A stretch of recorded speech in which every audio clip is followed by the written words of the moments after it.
my daughter-in-law slammed my head against the wall. "Useless old hag, you should die in a nursing home." I stayed silent. The next day, I made just one call, and when I arrived at her house, she was trembling. But let me start from the beginning, because the woman who made that call wasn't the same woman who had been pushed against that kitchen wall just 24 hours earlier. My name is Ruth, and at 72, I thought I knew what my life had become. A widow living in my son Robert's house, grateful for the roof over my head, careful not to disturb the delicate balance Amanda had created in what used to feel like a home. For 3 years since Harold passed, I'd been walking on eggshells, watching my words, making myself smaller and smaller until I practically disappeared into the wallpaper. That Sunday started like any other. I was in the kitchen at 6 in the morning, preparing the roast for our weekly family dinner. Before we continue, comment where you're watching from and subscribe to the channel. We'd love to see how far our stories are reaching. My hands moved automatically through the familiar routine, seasoning the meat the way Harold had loved it, the way I'd been making it for 47 years of marriage. The kitchen smelled like rosemary and garlic, warm and inviting, the way a home should smell. Amanda came downstairs at 8, her heels clicking against the hardwood floor with that sharp, impatient sound that always made my shoulders tense.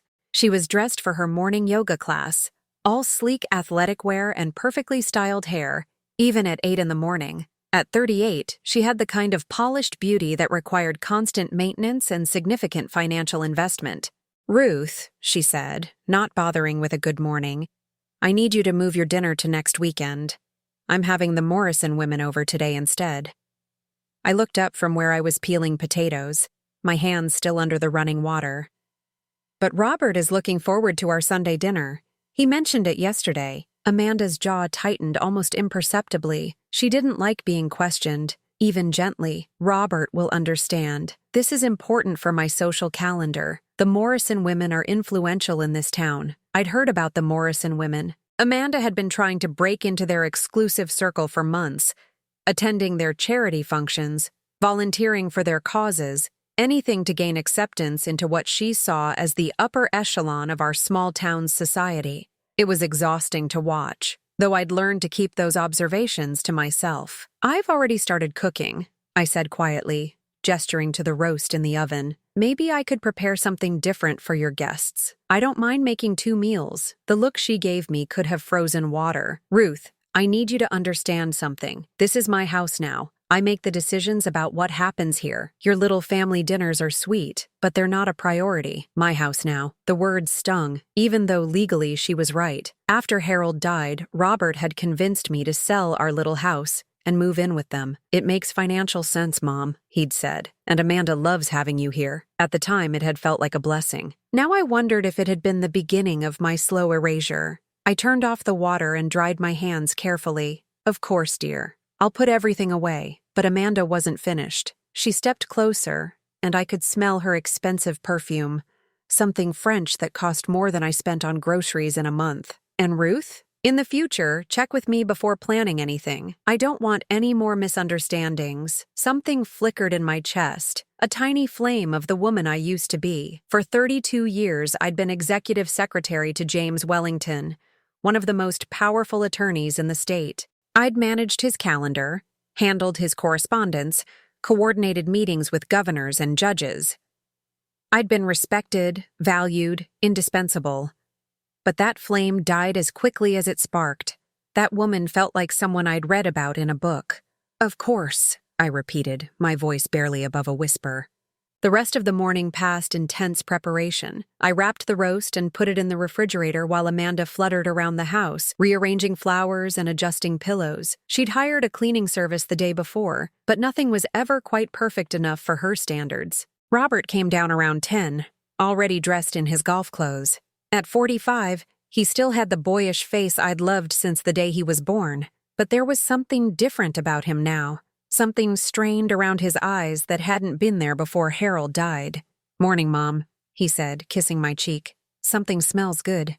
"I was making roast, but Amanda is having friends over instead." He glanced toward the living room where Amanda was aggressively fluffing throw pillows. "Oh, well, that's nice. We can do dinner next week." The easy acceptance in his voice made something twist in my stomach. When had my son become so willing to disappoint me? When had making his wife happy become more important than honoring our family traditions? The Morrison women arrived at noon like a flock of perfectly groomed birds, 3 women in their 50s, all expensive handbags and subtle jewelry, the kind of people who wielded influence through committee positions and charity boards. I served them tea and finger sandwiches, playing the role of invisible domestic help, while Amanda performed the part of gracious hostess.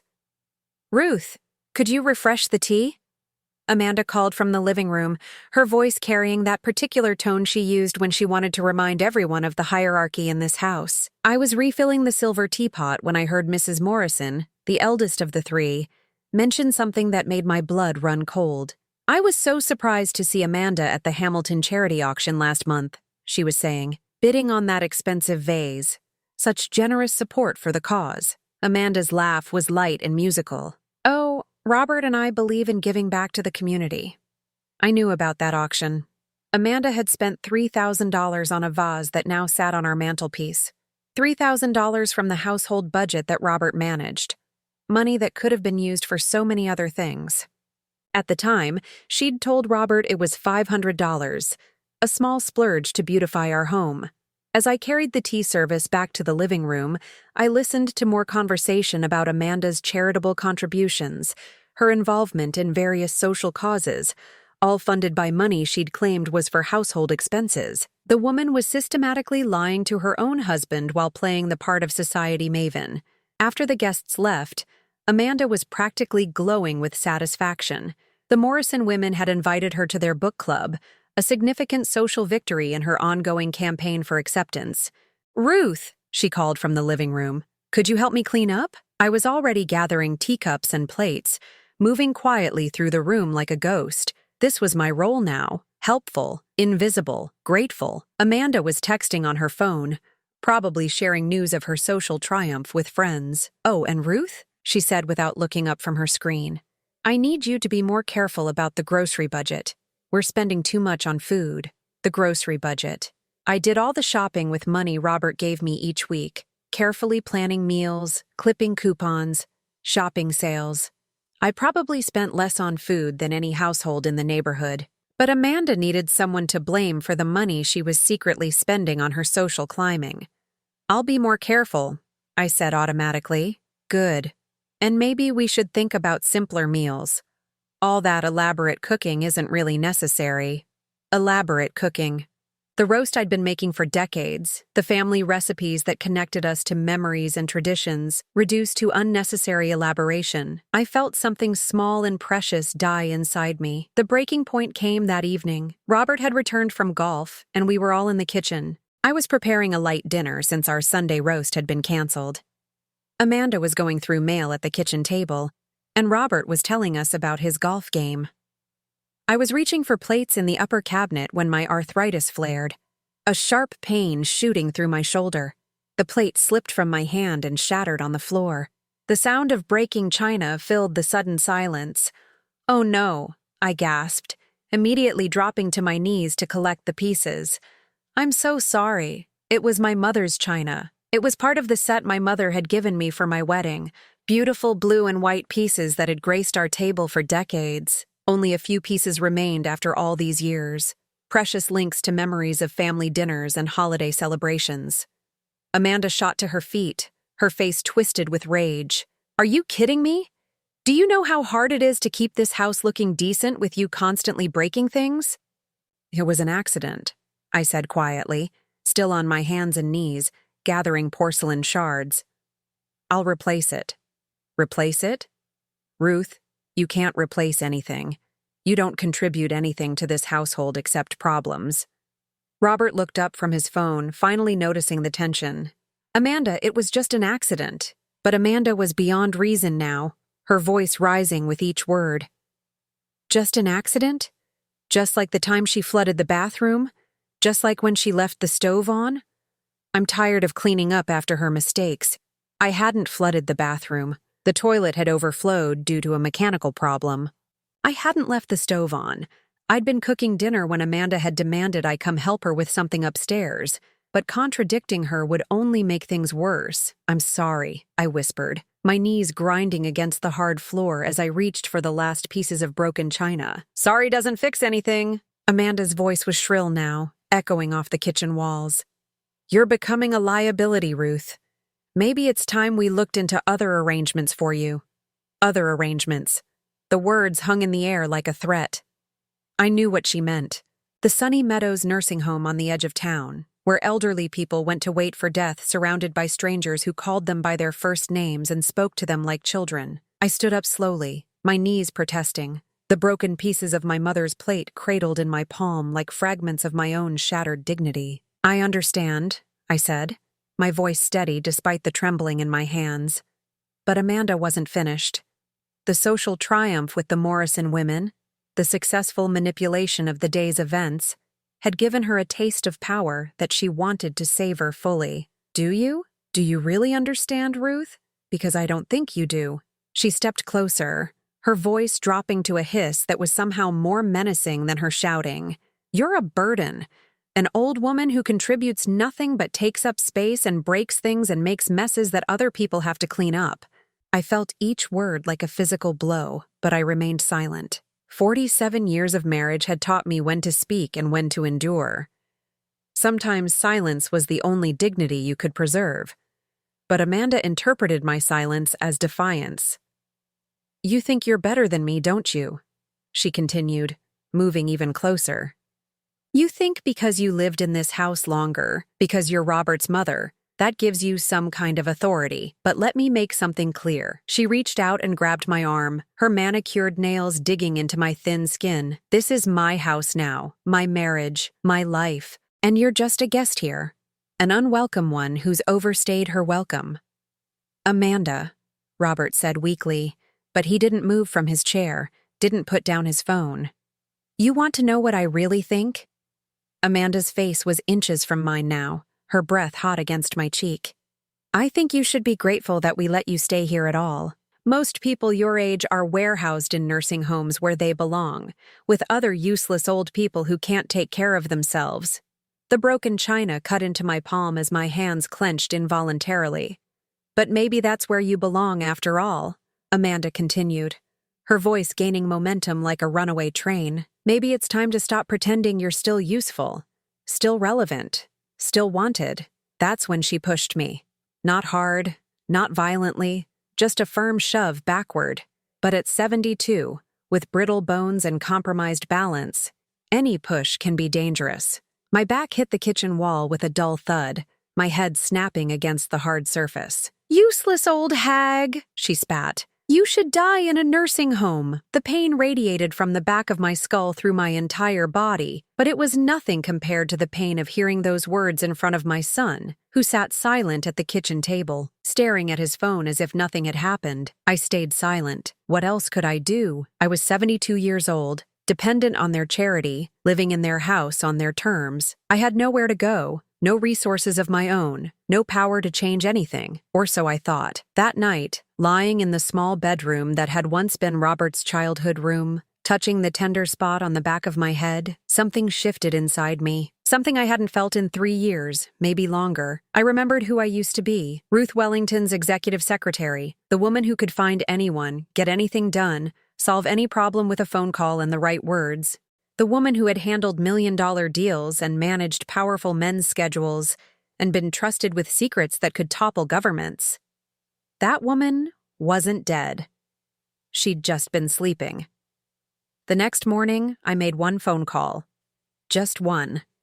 By afternoon, when I knocked on Amanda's door, she opened it with trembling hands. But that's a story for tomorrow. The call I made was to Margaret Chen, my former colleague from the Wellington law firm. At 75, she still worked part-time as a private investigator, specializing in background checks for high-profile divorces. Her voice was exactly as I remembered it, crisp and efficient. "Ruth Morrison? My God, I haven't heard from you in years. How are you holding up since Harold passed?" I touched the tender spot on my skull where it had hit the wall. "I need a favor, Margaret, a professional one." There was a pause. Margaret had always been sharp enough to read between the lines. "What kind of favor?" "I need everything you can find on Amanda Patricia Morrison. Maiden name Stevens. Born approximately 1985. Married to my son Robert in 2018. Your daughter-in-law?" Margaret's voice carried a note of concern. "Ruth, what's going on?" "I'm not sure yet, but I need to know who she really is." Margaret agreed to help, no questions asked. That's what I'd always loved about working with her. In the corporate world, you learn to trust your instincts and act quickly. After hanging up, I sat in my small bedroom, surrounded by the few possessions I'd been allowed to keep when I moved in. Most of my furniture, my books, my lifetime of accumulated treasures had been sold or donated. "You won't need all that clutter in your new life," Amanda had said with that bright smile that never reached her eyes. But I hadn't gotten rid of everything. Hidden in the back of my closet was a small filing cabinet, the kind I'd used for 32 years to keep Wellington's most sensitive documents organized. Inside were my personal papers, but also something Amanda didn't know about: my professional contact list. 3 decades of carefully maintained relationships with lawyers, judges, private investigators, court clerks, and government officials. Names and phone numbers of people who owed me favors, who respected my work, who would take my calls even after all these years. I pulled out the file and began making a list. If Amanda wanted to play games with my family, she was about to discover she'd chosen the wrong opponent. The first sign that something had changed came at breakfast the next morning. I was in the kitchen early as usual, preparing coffee and setting out Robert's breakfast. He liked his eggs over easy, his toast lightly buttered, orange juice without pulp. 45 years old, and I still knew exactly how my son preferred his morning meal. Amanda came downstairs in her silk robe, the expensive one Robert had bought her for their anniversary. She moved through the kitchen like she owned it, which of course she did, but there was something different in how I watched her now. "Ruth," she said, not bothering with pleasantries, "I need you to stay in your room today. I'm having the contractor come look at renovations." Renovations. This was news to me, but then again, I was rarely consulted about household decisions anymore. "What kind of renovations?" I asked, keeping my voice neutral. Amanda poured herself coffee from the pot I'd made, adding cream from the expensive organic dairy she insisted on buying. "We're thinking of converting your room into a home office. Robert needs more space for his work." My room. The bedroom where I'd been living for 3 years, where I kept the last remnants of my independent life. The room that Robert had promised would always be mine as long as I needed it. "Where would I sleep?" I asked quietly. Amanda's shrug was casual, dismissive. "We'll figure something out. Maybe the basement could be finished." Or, she let the sentence hang, the unspoken alternative clear. Maybe I wouldn't need to sleep anywhere in this house much longer. I nodded and continued preparing Robert's breakfast. But inside, something was crystallizing. This wasn't just about space or renovations. This was the next phase of my elimination from this household. Robert came downstairs 20 minutes later, already dressed for work in one of his expensive suits. He kissed Amanda's cheek and sat down to the breakfast I'd prepared, scrolling through his phone as he ate. "Honey," Amanda said, settling beside him with her coffee. "I talked to Ruth about the room renovation. She's fine with it." Robert looked up briefly, glancing at me as I stood by the counter. "That okay with you, Mom?" Before I could answer, Amanda continued smoothly. "I think it'll be good for her to have more privacy in the basement, quieter down there." The basement. Where the water heater sometimes leaked and the walls grew damp in winter. Where spiders made their homes in dark corners and the single window barely let in any light. "Sure," Robert said, already turning back to his phone. "Whatever works." And that was it. My living arrangements decided in a 30-second conversation where I wasn't even included. After Robert left for work and Amanda departed for her yoga class, I had the house to myself. This was when I did my real work now, moving through rooms like a ghost, observing, remembering, cataloging details that might become important later. I started in Amanda's home office, a room that had once been Harold's study. She'd redecorated it completely, replacing his oak desk with a modern glass one, his leather chair with something sleek and uncomfortable looking. But she'd kept his filing cabinet, probably because buying a new one seemed unnecessary. The cabinet was locked, but I still remembered the combination from when Harold was alive. He'd never been good with numbers, so I'd helped him organize his important papers. The lock clicked open easily. Amanda's files were meticulously organized. I had to give her credit for that. But as I flipped through folders labeled household expenses, charitable contributions, and social events, a pattern began to emerge. The receipts in the household expenses folder didn't match the amounts Robert thought were being spent. The grocery money he gave me each week was carefully documented, but Amanda was spending twice that amount on what she called specialty items and entertaining supplies. The charitable contributions folder was even more interesting. Amanda had been telling Robert she was donating modest amounts to various causes, but the actual receipts showed much larger expenditures. The $3,000 vase she'd bought at the Hamilton auction was recorded as a $500 household decoration. But it was the social events folder that made my hands shake with anger.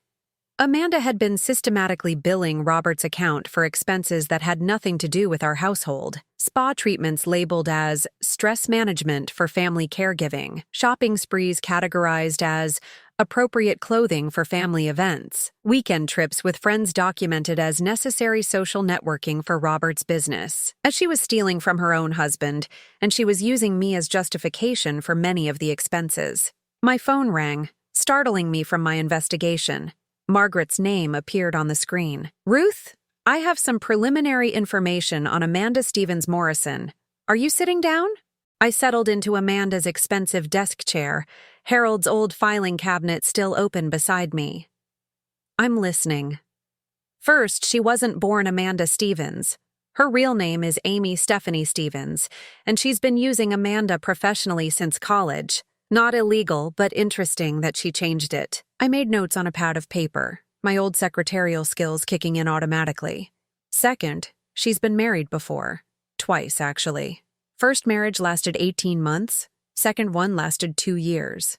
Both ended in divorce, both times with her receiving significant alimony settlements.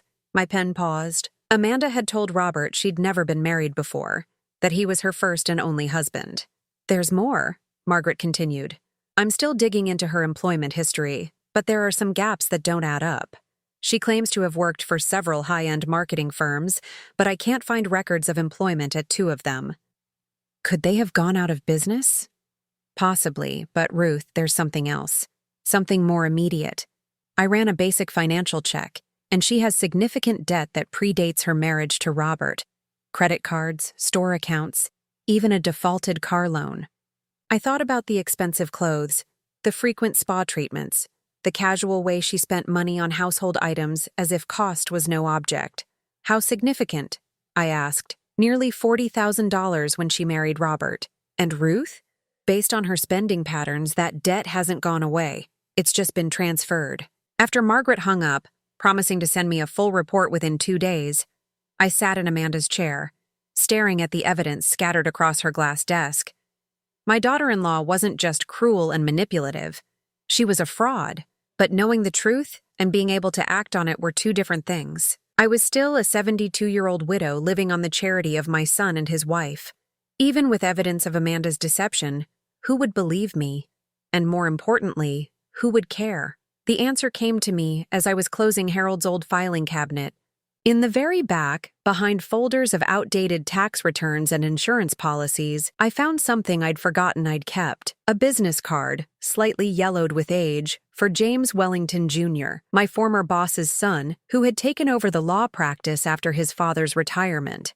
Jimmy, as I'd called him when he was a boy visiting his father's office, making paper airplanes from legal briefs while I tried to maintain some semblance of professional order. Jimmy Wellington, who was now one of the most respected family law attorneys in the state, who had built his reputation on high-profile divorce cases involving wealthy clients and complex financial disputes. Jimmy Wellington, who had sent me a handwritten note after Harold's funeral, telling me that if I ever needed anything at all, I should call him. I dialed his number before I could lose my nerve. Wellington, Carstairs and Associates. This is Ruth Morrison. I'd like to speak with James Wellington, please. Tell him it's his father's former secretary. Within seconds, Jimmy's familiar voice came on the line. "Ruth, how wonderful to hear from you. How are you managing? I need legal advice, Jimmy, about my son's marriage." There was a pause. "Are you in some kind of trouble, Ruth?" "Not me, but I think my son is, and I think I'm the only one who can help him." An hour later, I sat in Jimmy's office, the same office where I'd worked for 3 decades, though he'd redecorated it completely. The old oak paneling had been replaced with modern neutrals, the heavy furniture swapped for sleek contemporary pieces, but the view from the 42nd floor windows was the same. The entire city spread out below, a reminder of the power that could be wielded from this room. Jimmy listened without interruption as I told him about Amanda's behavior, her financial deceptions, her systematic isolation of me from Robert. I showed him Margaret's preliminary report and the evidence I'd found in Amanda's files. When I finished, he leaned back in his leather chair, his expression thoughtful. At 52, Jimmy had his father's sharp intelligence, but with a modern polish that served him well in today's legal environment. "Ruth, what you're describing sounds like a pattern of financial and emotional abuse. But the challenge is that Robert is an adult who appears to be willingly participating in this relationship. He doesn't know what she's really doing.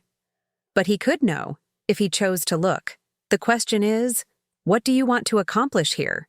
Do you want to save your son's marriage or end it?"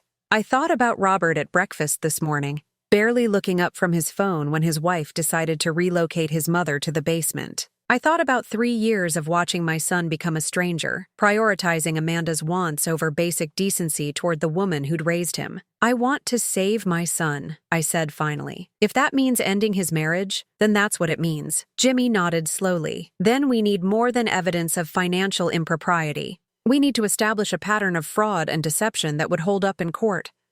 "And Ruth?" He leaned forward, his expression serious. "We need to do this carefully. If Amanda realizes she's being investigated, she might escalate her behavior toward you." Too late for that, I thought, touching the back of my head. "I can handle Amanda," I said. "The question is, can you help me build a case that will open Robert's eyes?" Jimmy smiled then, and for a moment, I saw the little boy who used to steal cookies from my desk drawer while his father was in court. "Ruth, do you remember what my father used to say about the secret to winning cases?" I smiled back. "Information is power, but timing is everything." "Exactly. So let's get you the information you need, and then we'll choose our timing very carefully." As I left Jimmy's office that afternoon, I felt something I hadn't experienced in 3 years: anticipation. Amanda had made the mistake of underestimating me, of assuming that age and dependence had made me powerless. She was about to learn how wrong she was, but first, I had to play the part she expected: the frightened old woman, grateful for scraps of kindness, apologetic for taking up space in her house. When I returned that evening, Amanda was in the kitchen, preparing what she called dinner, takeout from an expensive restaurant that she'd ordered using money from the household account. "Ruth," she said without looking up from her phone, "the contractor is coming tomorrow to measure your room. Make sure you're out of the way." "Of course," I said quietly.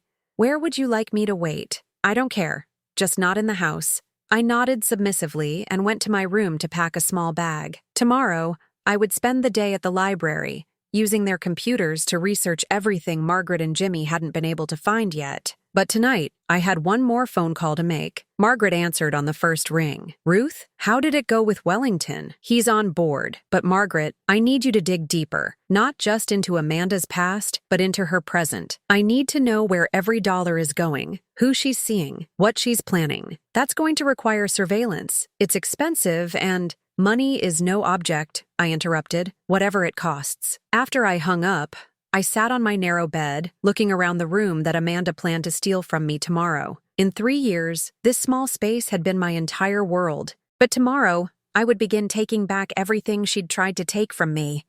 My son, my dignity, my place in this family. Amanda thought she'd won when she pushed me against that wall. She had no idea that she'd just awakened something that had been dormant for too long. The real Ruth Morrison was back. The library became my second home over the next 2 weeks. Every morning I would pack a small lunch and walk the 6 blocks to the downtown branch, settling into the same computer station in the back corner where I could work undisturbed. My research skills hadn't diminished with age. 32 years of tracking down information for James Wellington Sr. had taught me how to find needles in haystacks, how to follow paper trails that others might miss. What I discovered about Amanda Stevens Morrison made my blood run cold. Her first husband had been Thomas Brennan, a successful accountant from Portland. They'd married when she was 24, divorced when she was 26. The divorce papers, which I accessed through Jimmy's legal database, painted a disturbing picture. Thomas had filed for divorce, citing financial impropriety and emotional manipulation. According to his testimony, Amanda had systematically isolated him from his family, convinced him to take out loans for her business ventures, and had been having an affair with his business partner. The second husband was David Chen, a doctor from Seattle. Same pattern: whirlwind romance, quick marriage, gradual isolation from family and friends. Dr. Chen's divorce filing mentioned fraudulent use of credit cards and systematic deception regarding financial matters. Both men had been successful, stable, trusting. Both had been left financially devastated by their marriages to Amanda. I printed out every document I could access legally and stored them in a new filing folder. But the most damaging information came from Margaret's surveillance reports. Amanda wasn't just stealing money from Robert. She was planning her exit strategy. "She's been meeting with a divorce attorney," Margaret told me during one of our weekly check-ins at a coffee shop across town. "Richard Morrison at Morrison, Blake and Associates. No relation to you, just unfortunate coincidence." I sipped my coffee, trying to process this information calmly. "How long has this been going on?" "At least 6 weeks, based on what my contact at the firm could tell me. She's been very careful, paying in cash, scheduling meetings during times when Robert thinks she's at yoga or shopping." "What's her strategy?" Margaret slid a manila envelope across the table. "She's claiming that Robert has been financially abusive, that he's isolated her from her family and friends. She's documenting a pattern of control and manipulation." The irony was breathtaking. Amanda was planning to accuse Robert of exactly what she had been doing to both of us. "There's more," Margaret continued. "She's been moving money, small amounts, taken from the household accounts over time and transferred to a separate account that Robert doesn't know about." "How much?" "Nearly $15,000 so far." "And Ruth?" Margaret's voice dropped. "She's been taking photographs of you." My coffee cup froze halfway to my lips. "What kind of photographs?" "Pictures that make you look frail, confused, burdensome." "I have a contact who works at the photo processing center she uses. She's building a case that she's been forced to care for an elderly woman with dementia, that it's been a financial and emotional strain on the marriage." I set my cup down carefully, my hands trembling with rage. Not only was Amanda planning to divorce Robert and take him for everything she could, she was going to use me as evidence of his unreasonable demands on her. "Margaret, I need you to find out when she's planning to file. My source thinks it'll be soon, maybe within the month. She's waiting for something, but we're not sure what." I knew what she was waiting for. The room renovation, moving me to the basement, would be the final evidence she needed to prove that Robert was forcing her to live with his difficult mother in substandard conditions. That night, I lay in my bed staring at the ceiling, listening to Robert and Amanda's muffled voices through the thin walls. I couldn't make out words, but I could hear the tone. Amanda's voice sharp and insistent, Robert's responses growing shorter and more defensive. 3 years ago, when Harold died and I moved in here, Robert had been grieving, but still recognizably my son. The boy who used to bring me dandelions from the yard, who called me every Sunday when he was in college, who had held my hand at his father's funeral and promised that we'd get through this together. That man was still in there somewhere, buried under layers of manipulation and psychological control. But would I be able to reach him before Amanda destroyed him completely? The answer came sooner than I expected. 2 days later, while Amanda was at her divorce lawyer's office, though Robert thought she was at book club, Robert came home early from work. I was in the kitchen preparing dinner, something simple since Amanda had been complaining about grocery costs again. "Mom," he said, sitting heavily at the kitchen table, "we need to talk." I turned off the stove and sat across from him, noting the dark circles under his eyes, the way his usually neat appearance had become slightly disheveled. "What's on your mind, honey?" He ran his hands through his hair, a gesture I remembered from his childhood when he was struggling with something difficult. "Amanda thinks you're getting worse. She says you've been confused lately, forgetting things, having accidents." I kept my face neutral, though inside I was seething. "What kind of accidents?" "She mentioned that you left the stove on yesterday, and that you couldn't remember conversations you'd had with her." Both lies, of course. I hadn't used the stove yesterday. Amanda had insisted on ordering takeout again, and my memory was sharper now than it had been in years, honed by weeks of careful documentation and research. "Robert," I said carefully, Do you think I'm developing dementia? He looked at me then. Really looked. For the first time in months. Honestly, Mom, I don't know. Amanda handles most of your day-to-day care. So I rely on her observations, day-to-day care. As if I were an invalid instead of a functioning adult who happened to be 72 years old. What if I told you that I've never felt mentally sharper, that I remember every conversation, every event, every detail of what's been happening in this house for the past 3 years? Something flickered in his eyes, confusion maybe, or the first glimmer of doubt. Amanda says that's typical of people with early dementia. They often insist they're fine, even when they're not. Amanda had thought of everything. She'd crafted a narrative that explained away any attempt I might make to defend myself. Robert, do you remember when I worked for James Wellington?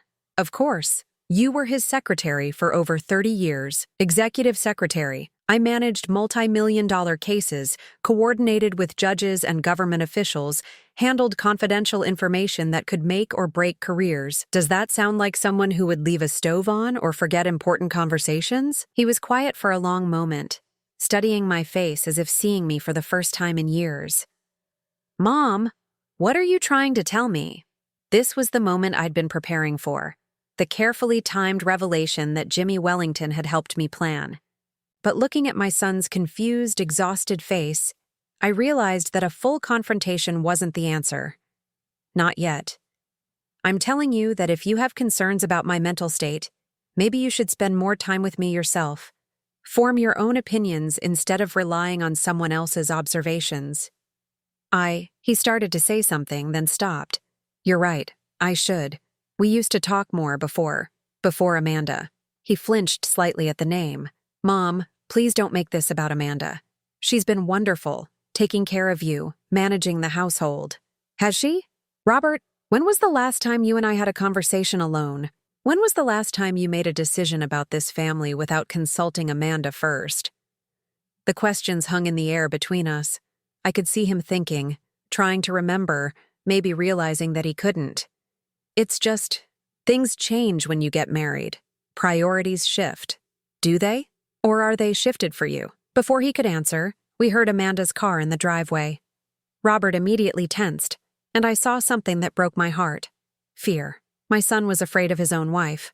We should finish this conversation later, he said quietly. Should we? Or will Amanda decide that we shouldn't? Amanda's heels clicked across the hardwood as she entered the house. Robert? You're home early. Just wanted to check on Mom, he called back. But he was already standing, already moving away from me. Amanda appeared in the kitchen doorway, her smile bright and automatic. How sweet. Ruth, you must be so happy to have Robert's attention. The way she said it made it sound like attention from my own son was a rare gift that I should be grateful to receive. We were just talking, I said mildly. Wonderful. Robert, could I speak with you privately? I have some news about the contractor. And just like that, I was dismissed. Robert followed Amanda out of the kitchen without a backward glance, and I was alone again with my half-prepared dinner and my growing certainty that time was running out. But the conversation had accomplished something important. I'd planted a seed of doubt in Robert's mind. Now I needed to water it carefully, let it grow naturally, until he began to see the truth for himself. That evening, after Amanda had gone to bed, Robert found me in the small living room reading one of Harold's old books. He sat down across from me, looking uncertain. Mom, can I ask you something? Of course. Do you? Do you feel like you're losing your memory? I set down my book and looked at him directly. Robert, I remember the day you were born. I remember your first word, your first step, your first day of school. I remember every birthday party, every Christmas morning, every scraped knee I bandaged, and every nightmare I chased away. His eyes filled with tears. I remember your father's last words, and I remember every single day of the 3 years since he died. I remember moving into this house, and I remember every conversation I've had with Amanda since then. Every single one. Then why do you think she says those things? He was quiet for a long time, wrestling with a question that I could see was tearing him apart. I don't know, he finally whispered. Maybe, I said gently. It's time you found out. The next morning, Margaret called with news that changed everything. Ruth, She's accelerating her timeline. My source says she's filing for divorce next week. Next week? Why so soon? I'm not sure, but there's something else. She's been telling people that you've become violent, that you've been threatening her. My blood turned to ice. That's completely false. I know that, and you know that. But Ruth, if she files a restraining order along with the divorce papers, claiming that you've become dangerous due to dementia, Robert could be forced to have you committed for psychiatric evaluation. The full scope of Amanda's plan suddenly became clear. She wasn't just planning to divorce Robert and take his money. She was planning to have me declared incompetent and institutionalized, removing me from the picture permanently while painting herself as the long-suffering victim of an impossible situation. "How long do we have?" I asked. "Days, maybe less." After I hung up, I sat in my small bedroom, looking at the evidence I'd compiled over the past month: financial records, divorce documents from Amanda's previous marriages, surveillance reports, legal precedents. Everything I needed to expose her for what she really was. But evidence meant nothing if I couldn't present it effectively. And I was running out of time. I picked up my phone and dialed Jimmy Wellington's number. "Jimmy, it's Ruth. I need to see you immediately, and I need you to bring someone with you." "Who?" "Robert. It's time he learned the truth about his wife." 2 hours later, I sat in Jimmy's office with my son beside me, watching his face as Jimmy laid out everything we'd discovered about Amanda. The previous marriages, the financial fraud, the divorce plans, the systematic campaign to have me declared incompetent. Robert's face went through a series of expressions: disbelief, confusion, anger, and finally, a kind of devastated recognition. "She's been planning this for months," he said quietly. "Everything. The room renovation. The concerns about Mom's memory even." He stopped, his face going pale. "Even what?" Jimmy asked. "The life insurance policy. She convinced me to increase the coverage on Mom's policy last month. Said it was responsible planning given her age and condition. My condition. Even now, Amanda was planning to profit from my death." "Robert," I said softly, "I need you to understand something. Everything your wife has told you about me for the past 3 years has been a lie designed to isolate me, control you, and ultimately destroy this family." He looked at me then with eyes that reminded me of the little boy who used to crawl into my bed during thunderstorms. "Mom, I'm so sorry. I should have seen it. I should have protected you. You couldn't see it because you loved her, and because she's very good at what she does." Jimmy leaned forward. "The question now is, what do you want to do about it? We have enough evidence to defend against any divorce proceedings, and probably enough to pursue criminal charges for fraud." Robert was quiet for a long moment. Then he straightened his shoulders, and I saw a flash of the strong man I'd raised him to be. "I want to end this, all of it. But I want to do it right, legally, so she can never hurt anyone else the way she's hurt us." Jimmy smiled. "Then let's plan our strategy carefully. Because Amanda Stevens Morrison is about to discover that she picked the wrong family to destroy." As we left the office, I felt something I hadn't experienced in years: pride in my son. The man Amanda thought she'd broken was stronger than she realized. She was about to find out just how strong. The hardest part was acting normal when Robert and I returned home that afternoon. Amanda was in the kitchen, arranging fresh flowers she'd bought with household money, humming softly as she worked. "There you are," she said brightly, turning to smile at us. "Robert, you look tired. Maybe you should rest before dinner." I watched my son's face as he looked at his wife, seeing her now through the lens of everything we'd learned: the concerned expression, the solicitous tone. It all looked different when you knew it was performance. "I'm fine," he said quietly. "Mom and I had a good talk." Something flickered across Amanda's face, too quick for most people to catch, but I'd spent 3 years studying her micro-expressions, learning to read the warning signs of her moods. "How nice. Ruth, I hope you weren't overwhelming Robert with too many worries. You know how you sometimes get confused about things." There it was. The subtle undermining. The gentle suggestion that anything I might have said couldn't be trusted. "We just talked about old times," I said mildly. "Family memories." Amanda's smile didn't waver, but her eyes hardened slightly. "Well, I'm glad you're feeling nostalgic. Sometimes that's all we have left at your age." The cruelty was so casual, so practiced. I wondered how many times she'd delivered similar verbal cuts over the years. each one designed to diminish me a little more. "I'll start dinner," I said, moving toward the stove. "Actually," Amanda interrupted, "I thought we'd order in tonight. I'm meeting with the contractor tomorrow about your room renovation, and I want to finalize the plans. My room renovation. The final step in her campaign to portray Robert as an uncaring son who relegated his aging mother to basement living." "That's fine," Robert said, his voice carefully neutral. "What kind of timeline is he looking at?" "Oh, he can start next week. Very efficient. Ruth, you'll need to pack up your things. We can store them in the basement until we figure out the best arrangement for you." The best arrangement. We all knew what that meant. That evening, after Amanda had gone to bed, Robert came to my room. He sat on the edge of my small bed, looking around at the few possessions I'd been allowed to keep. "Mom, I keep thinking about Dad's funeral," he said quietly. "Do you remember what you said to me that day?" I remembered everything about that awful day. The gray sky, the too loud minister, the way Robert had clung to my hand like a drowning man. I said that we'd take care of each other. And I said I'd never let anything happen to you. His voice cracked slightly. I broke that promise. I reached over and took his hand. "You were grieving, and she's very good at what she does." How did I not see it? The financial stuff, the way she talks about you, the isolation from our friends and family, because you loved her, and because people like Amanda are experts at making you doubt your own perceptions. He was quiet for a moment. Jimmy explained the legal timeline. "We have to let her file first, then respond with our evidence." "But Mom, what if she tries to have you committed before then?" It was a real concern. If Amanda suspected we were on to her, she might accelerate her plans to have me declared incompetent. Then we'll deal with that when it happens. But Robert, you need to act normal around her.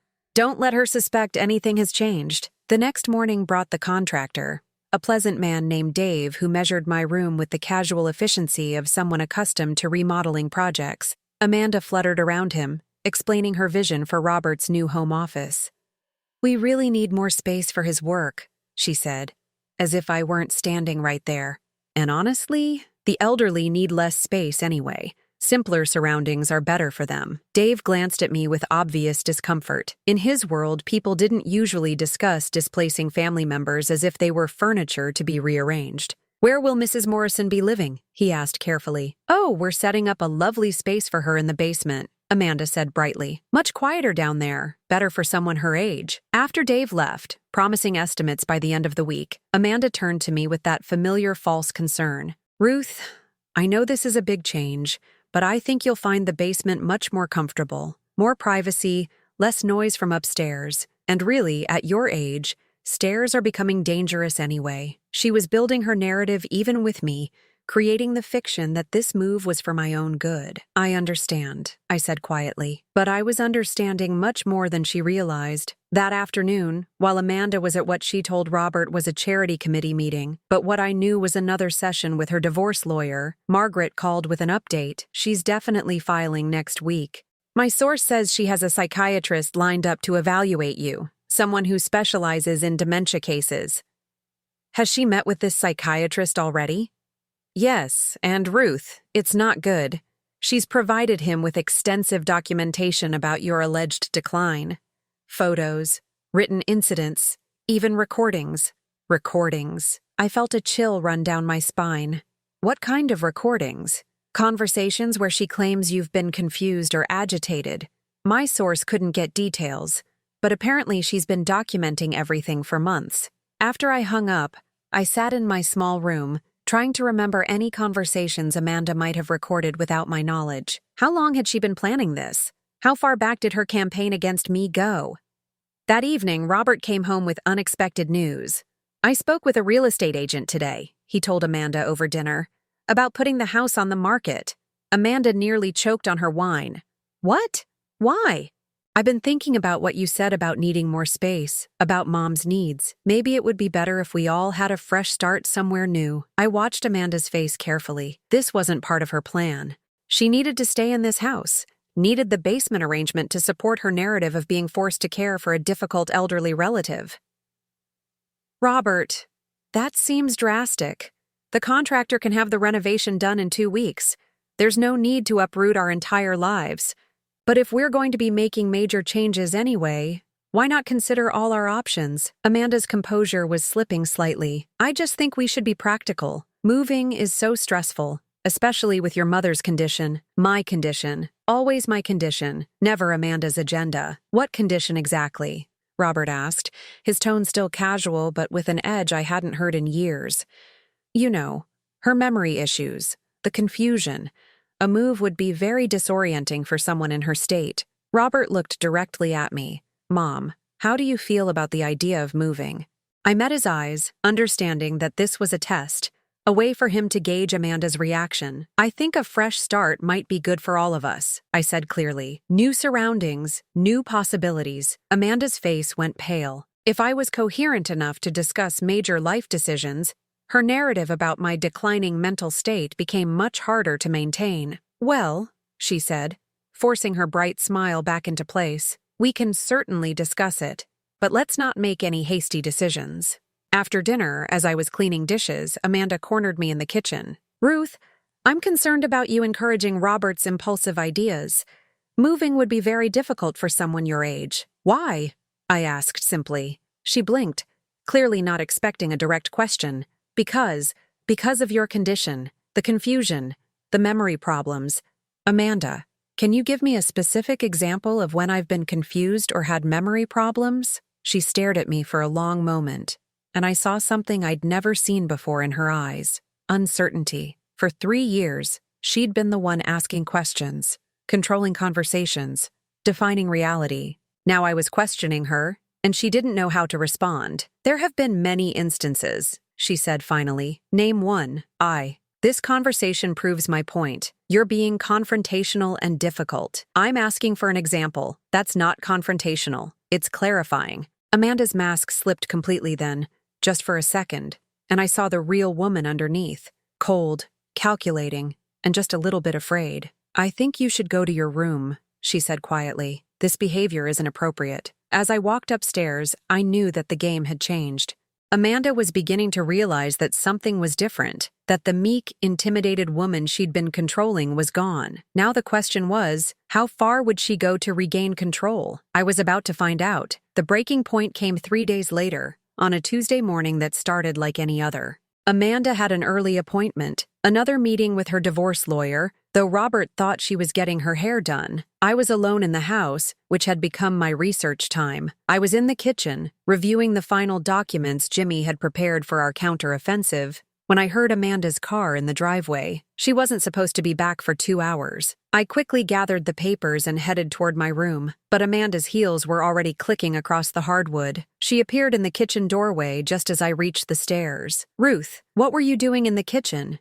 By making coffee, I said, though there was no evidence of that since I'd been too focused on the legal documents to actually brew any. Amanda's eyes narrowed. She walked to the kitchen table where I'd been sitting, her gaze sharp and suspicious. What's this? She asked, picking up a pen I'd left behind. Just a pen. You were writing something. What were you writing? I could see her mind working, paranoia taking hold. For months, she'd been the one with secrets, the one controlling information. Now she sensed that the dynamic had shifted. I wasn't writing anything. She moved closer, invading my personal space the way she always did when she wanted to intimidate me. Ruth, I think you're lying to me. About what? About what you've been doing in this house when I'm not here. About the conversations you've been having with Robert. About whatever little games you think you're playing. Her voice was rising, the careful modulation she usually maintained beginning to crack. I'm not playing games, Amanda. Aren't you? She stepped even closer, her face inches from mine. Because I think you are. I think you're trying to turn Robert against me. Robert is a grown man. He can make his own decisions, not if his senile mother is filling his head with paranoid delusions. There it was again. Senile, paranoid, delusional. The words she used to diminish me, to explain away anything I might say that contradicted her narrative. What delusions would those be? You tell me, Ruth, what lies have you been whispering in my husband's ear? I looked at this woman who had systematically destroyed my family, who had isolated my son and planned to have me institutionalized. And I felt something snap inside me. The truth isn't lies, Amanda. Her face went white. What truth? The truth about who you really are. About what you've done to Robert, to me, to this family. You don't know what you're talking about, don't I? Amanda Stevens, formerly Amy Stevens, previously married to Thomas Brennan and David Chen, currently planning to divorce Robert while having me declared incompetent. How am I doing so far? The color drained completely from her face. She stared at me as if I'd grown a second head. That's impossible. You're confused. You're having delusions. Am I? Should I tell you about the $15,000 you've stolen from household accounts? Or the meetings with your divorce lawyer? Or the psychiatrist you've lined up to evaluate me? Amanda's mouth opened and closed soundlessly. For the first time since I'd known her, she had no response. No clever manipulation. No way to turn the situation to her advantage. You've been spying on me, she finally whispered. I've been protecting my family. Something dangerous flickered in her eyes then. The mask wasn't just slipping now. It was gone completely. This was Amanda without pretense, without performance. This was who she really was. You pathetic old woman, she hissed. You think you're so clever, but you have no idea what you're dealing with. Enlighten me. She laughed, but it wasn't a pleasant sound. You want the truth? Here's the truth. I never loved Robert. I married him because he was stable, because he had money, because he was stupid enough to believe everything I told him. Each word was like a knife, but I kept my face impassive. And you, she continued, moving closer again. You were just collateral damage. An inconvenient old woman who needed to be managed until I could get rid of you permanently. Is that what you told Thomas Brennan's family? David Chen's? Her eyes flashed with rage. They were weak, just like Robert, just like you. People who deserve what happens to them. And what happens to them, Amanda? They get used up and thrown away, because that's what weak people are for. The honesty was breathtaking in its cruelty. No more pretense, no more fake concern or manufactured emergencies. This was pure, undiluted malice. So what's your plan now? I asked. Now that I know who you are? She smiled then, and it was the most frightening expression I'd ever seen on a human face. Now? Now I accelerate everything. I file for divorce tomorrow, along with a restraining order claiming you've become violent and threatening. Robert will be so busy dealing with legal proceedings and your involuntary psychiatric commitment that he won't have time to think clearly. And you think that will work? I know it will work, because who's going to believe you? A confused old woman with documented mental health issues, making wild accusations against her devoted daughter-in-law? She was right, and we both knew it. Without proof, without support, I would just be another elderly person making paranoid claims about family members who were only trying to help. But Amanda had made one crucial mistake. She assumed I was still the powerless, isolated woman she'd been manipulating for 3 years. You're forgetting something, I said quietly. What's that? I'm not confused. I'm not senile, and I'm not defenseless. Really? And what are you going to do about it? That's when I heard Robert's key in the front door. He was home early from work, just as Jimmy and I had planned. Ruth? Amanda? I'm home. Amanda's eyes widened as she realized the implications. Robert would hear everything she'd just said, would see her without her mask for the first time. Robert, don't come in here, she called out, panic creeping into her voice. Your mother is having one of her episodes. But it was too late. Robert appeared in the kitchen doorway, took in the scene, Amanda's flushed, desperate face, my calm demeanor, and I saw understanding dawn in his eyes. What kind of episode? He asked quietly. She's been making accusations, Amanda said, her voice high and strained. Paranoid delusions about me trying to hurt her. Robert looked at me. Mom, what accusations? This was the moment. Everything we'd planned, all the evidence we'd gathered, came down to this single conversation.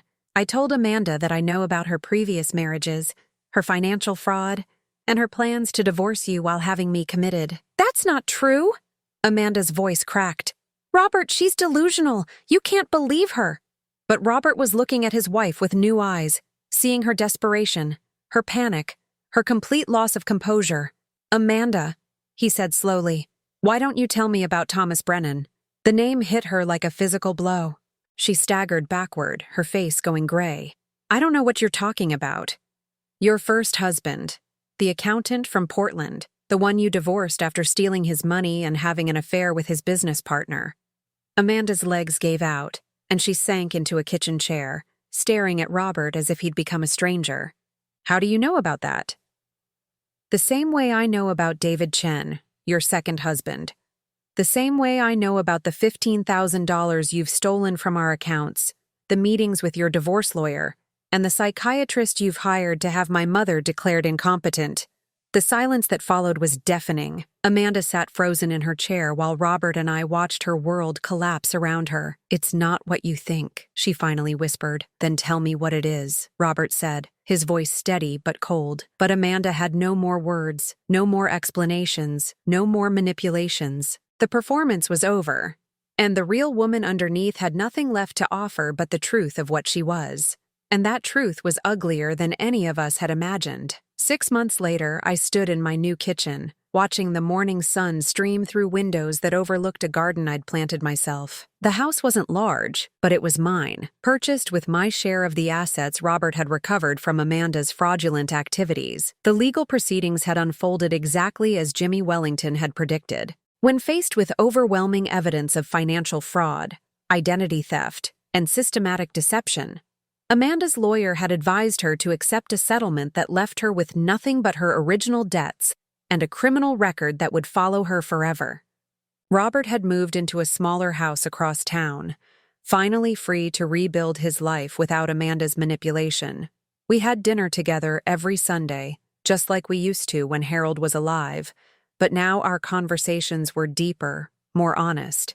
3 years of psychological abuse had changed my son, but he was healing, slowly learning to trust his own judgment again. The doorbell rang, interrupting my morning routine. Through the window, I saw a young woman I didn't recognize, mid-30s, well-dressed, nervous. "Can I help you?" I asked, opening the door. "Are you Ruth Morrison? Ruth, who used to live with Robert Morrison and his wife Amanda?" My blood chilled. After everything we'd been through, Amanda was still finding ways to reach us. "Who's asking?" The woman's eyes filled with tears. "My name is Sarah Chen. David Chen was my brother. David Chen." Amanda's second husband, the doctor from Seattle, who had lost everything in their divorce. "I'm sorry for your loss," I said gently. "Would you like to come in?" Sarah sat in my living room, clutching a tissue, her hands shaking as she spoke. "David killed himself 3 years ago. The divorce, the financial ruin, the complete destruction of his reputation. He couldn't handle it, but before he died, he wrote everything down, every detail of what Amanda did to him, how she manipulated him, isolated him from family. I handed her a cup of tea, my heart breaking for this stranger's pain. He left instructions that if Amanda ever married again, I should find her new victim and warn them. But by the time I tracked down your son, the damage was already done." "Not all of it," I said softly. "Robert survived. We both did." Sarah looked up at me with desperate hope. "Is she really gone? Can she ever come back?" "The restraining order prevents any contact with Robert or me. Her criminal record will make it difficult for her to find another victim like your brother or my son. And most importantly, her pattern is documented now. Any future target will be able to find the truth about who she really is." Sarah began crying then, deep sobs that seemed to come from years of suppressed grief. "I just wanted someone to pay for what she did to David. He was such a good man, such a gentle person. She destroyed him completely." I moved to sit beside her, taking her hand in mine. "Amanda did pay. She lost everything. Her marriage, her home, her carefully constructed identity. She's been exposed for what she really is. But David is still gone. Yes, and I'm sorry for that. But Sarah, your brother's story helped save my family. The records he kept, the pattern he documented, it was part of the evidence that brought Amanda down. David may not have survived her, but he helped ensure that she couldn't destroy anyone else." We talked for another hour, sharing stories about the people we'd loved and the predator who had tried to destroy them. When Sarah left, she hugged me tightly.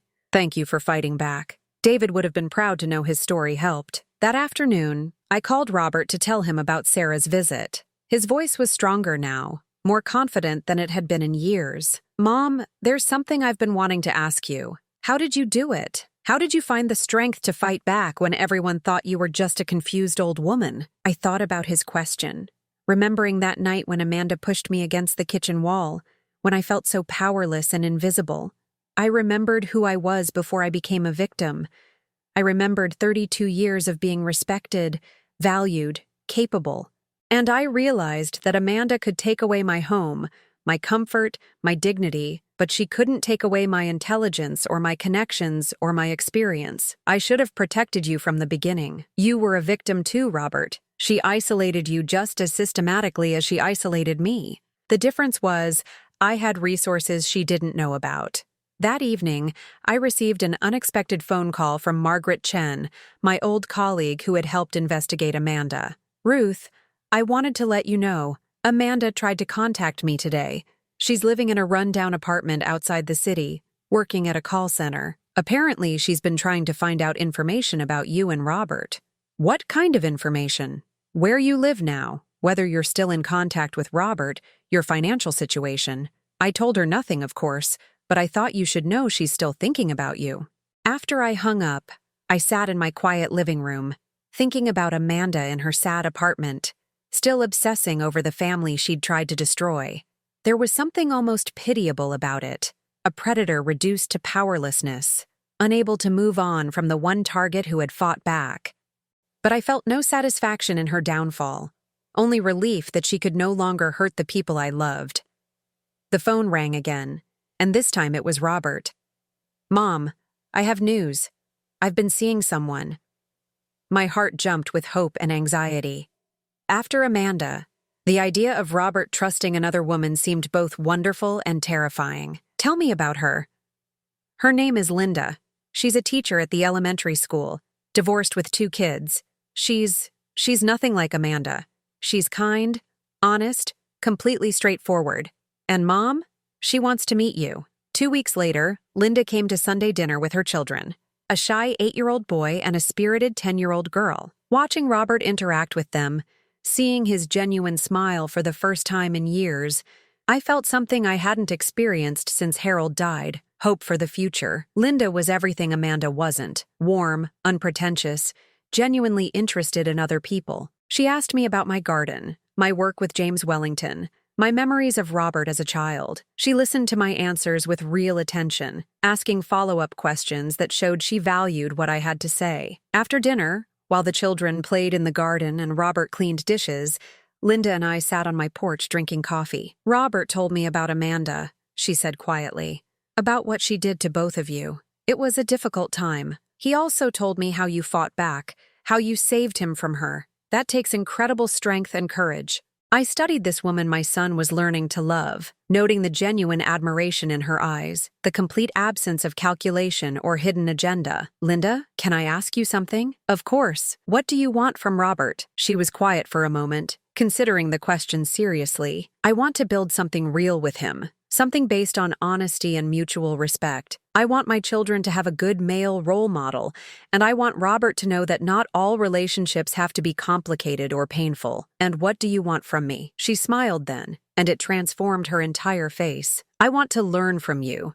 I want to understand the family Robert comes from, the woman who raised such a good man, and I hope, eventually, that we can be friends. As she spoke, I felt something I hadn't experienced in years. The possibility of gaining a daughter instead of losing a son.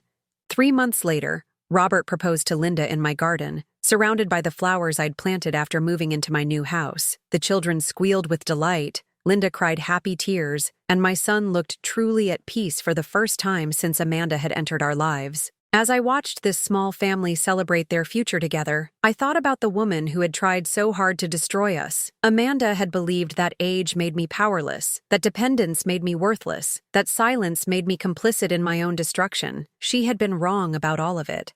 The strength I'd found to fight back hadn't come from anger or revenge, but from love for my son, for my family, for the truth itself. And that strength had not only saved us, but had opened the door to a future none of us could have imagined. Tonight, as I write these words in my peaceful house, I can hear Robert and Linda laughing in the garden with the children. Tomorrow, we'll have Sunday dinner together, and Linda's kids will call me Grandma Ruth, and Robert will ask my advice about some decision he's making. I am no longer invisible. I am no longer powerless. I am no longer afraid. I am Ruth Morrison, and this is my story of survival, justice, and the quiet triumph of refusing to disappear.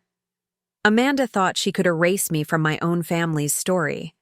Instead, I became the author of my own ending, and it is a very good ending indeed.